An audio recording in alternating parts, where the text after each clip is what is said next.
Hello friend, आज आपण पाहणार आहोत चिवळीची भाजी। अगदी सोप्या पद्धती आणि चवीला खूप छान लागते ही भाजी अशा पद्धतीची दिसते।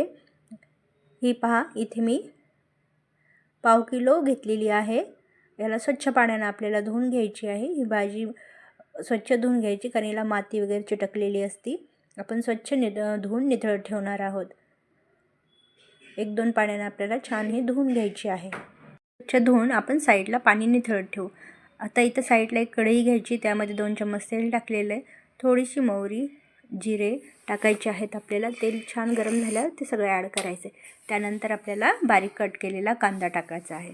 कांदा आपल्याला छान गुलाबी रंगावरती परतून घ्यायचा आहे आणि त्यानंतर 4-5 लसणाच्या पाकळ्या आणि 4-5 हिरवी मिरची बारीक ठेचून ती टाकलेली आहे आणि छान त्याला पण आपण तेलामध्ये परतून घेणार आहोत।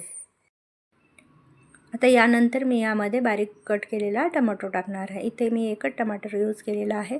ही भाजी तशी तर आंबट असते, पण तुम्ही तुमच्या आवडीनुसार टमाटर ॲड करा किंवा मग स्किपही करू शकता। आता यामध्ये मी चवीनुसार मीठ, चिमूटभर हळद टाकलेली आहे आणि ते टाकून आपल्याला छान मिक्स करून घ्यायचं आहे। 1-2 मिनिटांनंतर आपले टमाटो खूप छान मऊ होतात आणि त्यानंतर आपण यामध्ये आपली भाजी ॲड करू। आता इथे भाजी मी बारीक कट करून ॲड करणार आहे, जेणेकरून मोठे मोठे भाजीचे देठ जे आहेत असे ते आपण व्यवस्थित छान एकसारखी भाजी बारीक दिसेल। आता इथे पहा, भाजी माझी बारीक कट करून झालेली आहे आणि भाजी आपण कढईमध्ये टाकून घेऊया। हे पहा, अशा पद्धतीने नाही तर खूप लॉंग काड्या त्याच्या दिसतात, त्यामुळे मी कट केलेली आहे।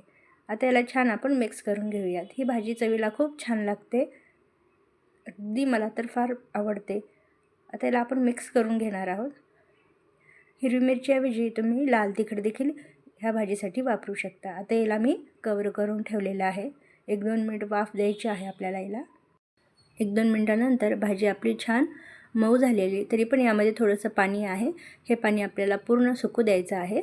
आता इथे पहा, 1-2 मिनिटानंतर मी यामध्ये थोडंसं शेंगदाण्याचं कूट ॲड करणार आहे। शेंगदाण्याचं कूट हे आवर्जून टाका, त्याने भाजीला खूप छान चव येते। एक प्रकारचं ठेसासारखी चव ह्या भाजीला लागते। आता इथे पहा, थोडंसं पाणी राहिलेलं आहे। आता 1-2 मिनिटानंतर पाणी पूर्ण मी यातलं आटवून घेतलेलं आहे आणि ही भाजी आपली तयार आहे। तुम्हाला रेसिपी कशी वाटली ते मला कमेंटमध्ये सांगा आणि रेसिपीला लाईक करा आणि चॅनलला आपल्या सबस्क्राईब करा। एकदम छान भाजी आपली बनवून तयार आहे। चटपटीत ठेसासारखी मी भाकरीबरोबर, पोळीबरोबर, कशाबरोबरही खाऊ शकता। एकदम चवीला आंबट गोड अशी छान लागते।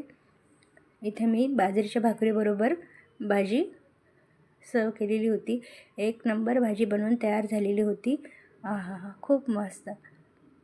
चला तर भेटूया नेक्स्ट रेसिपीसोबत नेक्स्ट व्हिडिओमध्ये। तोपर्यंत चॅनलला सबस्क्राईब करा, रेसिपी ट्राय करा। Bye bye.